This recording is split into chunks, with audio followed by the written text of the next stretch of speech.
تو اس کی وجہ سے انہوں نے مجھے دھمکیاں دی. پھر بچوں کے اسکولوں میں بھی خطوط لیٹر لکھے. میری بیٹی لکاس کالج برکی روڈ میں پڑھتی تھی, وہاں بھی لیٹر لکھے. میرے بچے رائبن روڈ پاکتور اسکول میں پڑھتے تھے, وہاں بھی لیٹر لکھے, مجھے لیٹر لکھے. ایون کہ خطوط میں انہوں نے مجھے اتنے زیادہ نوٹ ڈال کے بھیجے کہ آپ ان سے اپنے اور اپنے بچوں کا کفن خرید لو. پھر اسکولوں سے ہمیں بلایا گیا, مجھے اور میری وائف کو, ہم گئے اسکولوں پہ, پولیس کے پہرے لگے ہوئے ہیں. اسکولوں نے ان کے خلاف, اس تنظیم کے خلاف ایف آئی آر بھی کٹوائیں. اچھا. اور سارا کچھ ہوا. اور پھر اسکول مجبور ہو گئے, انہوں نے کہا کہ یا تو ہم آپ کے بچوں کو رکھیں یا پھر دوسرے بچوں کو بھی رسک میں ڈالیں گے, ان کی زندگیاں بھی. تو میں نے وہ بچوں کو, میری بیوی نے, ہم نے ڈیسائیڈ کیا کہ ہم بچوں کو جو ہے اس ماحول کے اندر کوئی ہماری ہیلپ نہیں کر رہا, جن کے لیے ہم تڑپتے ہیں. بات نہیں اس حوالے سے جی, آپ کی اعلیٰ حکام سے بات ہوئی اس حوالے سے؟ میں نے سب تک اپنا میسج پہنچایا, اور ان کے پاس اتنا ٹائم نہیں تھا کہ وہ اس ایشو پہ میری دلجوئی کرتے یا مجھے کوئی ایڈوائز ہی کرتے. وہ جن کے بچوں کو بچانے کے لیے میں نے اپنی زندگیاں داؤ پہ لگائیں, وہ جن کے لیے میں نے ساری زندگی اپنی نظر کر دی, وہ جن کے ایک اشارے پہ میں نے یورپ چھوڑ کے تو فائٹ کرنے کے لیے پوری دنیا میں نکل کھڑا ہوا. That was hard days. بی بی نے لکھا میرے لیے کہ مطلوب بڑا جو ہے ہارڈ ڈیز فرینڈ ہے, مشکل دنوں کا دوست ہے. تو خود صدر مملکت کو پتہ ہے, میں ان کے ساتھ, انہی کی وجہ سے میں جیل میں ان کے ساتھ رہا. ٹھیک ہے, میں نے اڈیالہ میں ان کے ساتھ رہا, وہ جیل میں میں ان کے ساتھ ہوتا تھا. تو لیکن جب مجھ پہ یہ مشکل وقت آیا تو کوئی مجھے ایڈوائز کرنے کے لیے بھی تیار نہیں تھا, کیونکہ کسی کے پاس ٹائم نہیں تھا. ٹھیک ہے, اور لیکن اس سے کوئی فرق نہیں پڑتا. آج میں قیادت پہ ناراض نہیں ہوں, لیکن مجھے دکھ ہے کہ میں نے اس سیاست کے اندر اس کو ایک پاک صاف اور ایک ایسی چیز سمجھا کہ اس کو ایک فرض سمجھ کے کیا. لیکن آج مجھے احساس ہوتا ہے کہ اگر میں بھی انہی لوگوں میں رنگ جاتا جس طرح کے پاکستان کے اندر سیاست کا کنسیپٹ ہے, تو مجھے آج یہ اتنا دکھ نہیں ہو رہا ہوتا. اور آج میرے بچے اپنے ہی دور حکومت میں, آج میں پاکستان پیپلز پارٹی کی فیڈرل کونسل کا ممبر ہوں, اور میں سیکیور نہیں ہوں, میرے بچے سیکیور نہیں ہیں. ان کو دھمکیاں ملتی ہیں, ان کو طالبان کی طرف سے خطوط ملتے ہیں.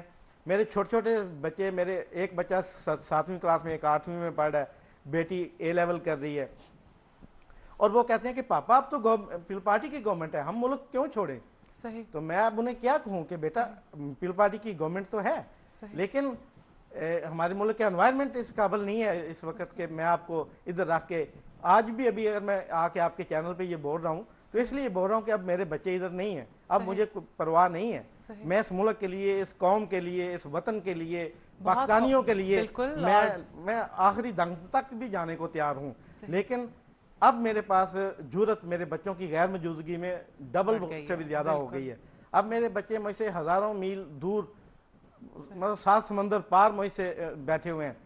ابھی چند روز پہلے عید تھی, اور میں عید کے روز اکیلا تھا, مطلب مجھے نہیں پتا تھا کہ میں کیسے, مطلب بچوں کے پاس بچے کیا کر رہے ہیں اور میں کیا کر رہا ہوں. صحیح. یقیناً آپ کی فیملی اتنی زیادہ ڈسٹرب ہوئی, اور واقعی آپ کے حوصلے کو داد دینی پڑے گی کہ آپ اتنا کر رہے ہیں پاکستان کے لیے, آپ لکھ رہے ہیں, اتنی دھمکیاں آپ کو ملی ہیں اس کے باوجود, اور انتہائی افسوسناک بات ہے کہ جس پارٹی کے ساتھ آپ منسلک ہیں وہی آپ کو سپورٹ نہیں کر رہی. مجموعی طور پہ دیکھا ہے تو صورتحال ایسے ہی ہے, کیا وجہ ہے؟ وہ کیا سپورٹ کریں گے مجھے؟ میں تو سمجھتا ہوں کہ اس ملک کے حالات جس طرح اس پارٹی کو دے دیے گئے, اب پریزیڈنٹ صاحب کے اپنے بچے بھی ملک سے باہر ہیں. ٹھیک ہے, اب وہ میرے بچوں کی کیا کریں گے؟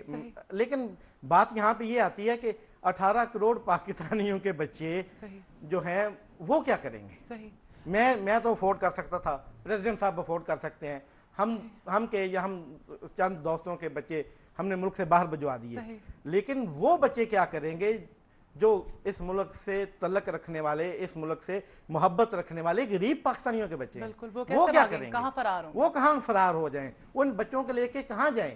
وہ جن کے پاس وسائل نہیں ہیں, جن کے پاس سورسز نہیں ہیں, وہ کدھر جائیں؟ میں اس میں اپنی پارٹی کو گنہگار اس لیے نہیں سمجھتا کہ ہماری پارٹی کو یہ سارا انوائرمنٹ, یہ سارا ماحول جہیز میں ملا, ہمیں یہ سارا جو ہے, یہ سارا کچھ ہمیں منتقل ہوا, اور آج ہم اس میں فائٹ کر رہے ہیں. اس میں پریزیڈنٹ زرداری صاحب, میں ان کو مورد الزام اس لیے نہیں ٹھہراتا ہوں کہ وہ اب خود انہوں نے ان کی مطلب جو اہلیہ اور ہماری لیڈر، ہماری بہن، ہماری قید، انہوں نے شہادت اس میں پائی، ہمارے سینکڑوں کارکن شہید ہوئے. لیکن بات بھی تو پھر بھی یہی ہے کہ یہ سب کچھ یہ پرووائڈ کرنا یہ اسٹیٹ کی ذمہ داری ہے. صحیح. ٹھیک ہے، یہ ہماری پارٹی کی ذمہ داری ہے. سیکیورٹی کی اگر بات کی جائے تو دیکھیں باہر تو بھجوا دیتے ہیں، اللہ تعالیٰ محفوظ رکھے سارے پاکستانیوں کو، اور جو حصہ ہیں پولیٹیشنز ہیں. ابھی آپ دیکھیں کہ جو اتنا افسوسناک حادثہ پیش آیا، عمران فاروق کو کا مرڈر کر دیا گیا لندن میں. تو سیکیورٹی کی اگر بات کی جائے تو سیکیورٹی تو کہیں بھی نہیں ہے پاکستانیوں کے لیے، اور جو لوگ حق کی بات کرتے ہیں ان کو تو خاص طور پر. کب تک یہ سلسلہ چلتا رہے گا؟ کب تک آپ بتائیں؟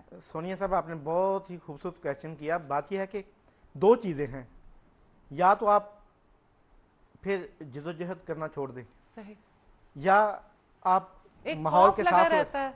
ہاں، یا پھر آپ ماحول کے ساتھ بہتے ہوئے جائیں. بالکل. میں سمجھتا ہوں کہ میں یہ دونوں چیزیں نہیں کر سکتا. نہ تو میں ماحول کے ساتھ بہ سکتا ہوں، اور نہ میں خوف زدہ ہو کے یہ چھوڑ سکتا ہوں.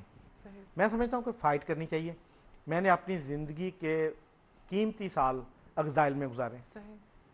جب میں ارلی 80s میں ایگزائل پہ گیا تو میں اس وقت کے عامر وقت کی اس ہلاکت کے چند دن کے بعد دوبارہ 6 سال کے بعد دوبارہ پاکستان آیا. تو مجھے پتہ ہے ایگزائل کتنا بڑا یہ ایک ناسور ہے. صحیح. اس میں آپ ماں باپ سے، بہن بھائیوں سے دور ہوتے ہیں، پھر جب آپ کی شادی ہو جاتی ہے آپ بیوی بچوں سے دور ہوتے ہیں. میں نے ایگزائل جب کیا تو اس وقت میری عمر 19 سال تھی، 18.5 19 سال تھی. لیکن یہ دیکھیں یہ ایگزائل جو ہے ہمیں وراثت چل پڑی ہے. اب میرے چھوٹے بچے کی عمر اس وقت 10 سال کی، اور بیٹی کی عمر یعنی 16 سال کی جب وہ ایگزائل پہ گئے ہیں. وہ مجھ سے بھی نمبر لے گئے، میرے بچے مجھ سے بھی نمبر لے گئے.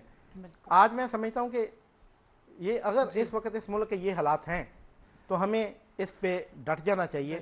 ہمیں حکومت کو ساتھ لے کے دیکھیں، میں کبھی کبھار سخت بھی لکھتا ہوں تو مجھے لوگ کہتے ہیں کہ آپ اپنی حکومت کے خلاف لکھتے ہو. میں حکومت کے خلاف نہیں لکھ رہا ہوتا ہوں، میں حکومت کو بتا رہا ہوتا ہوں کہ اپنی غلطیوں کی نشاندہی کر رہا ہوتا ہوں. ٹھیک ہے، میں اپنی گورنمنٹ میں، اپنی حکومت کے اندر اس پارٹی کا ایک سینئر ممبر ہوں. میں اس کا بیربل یا ملا دو پیازہ نہیں ہوں. مطلوب صاحب بہت شکریہ، وقت ختم ہو گیا ہے. بہت خوبصورت گفتگو ہوئی، آپ کا بہت شکریہ، آپ نے ہمارے لیے وقت نکالا. یہاں پر ہم لیں گے بریک کے بعد دوبارہ آپ کی خدمت میں حاضر ہوتے ہیں. ہمارے ساتھ رہیے گا.